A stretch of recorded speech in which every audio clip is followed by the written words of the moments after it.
చోటను కూర్చుండదు. అలా ఏక గుళ్ళు గోపురములన్నీ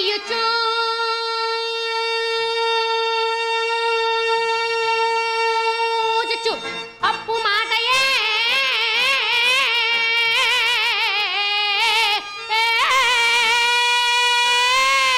తలపవు చేరువయ్యను గదా దొడువంచు రవంత ఏనిలో తలపవు నా ప్రయాసము వృధాయగుచున్నది వెళ్ళబెట్టు మా పెలచన మా రుణంబు ఎగా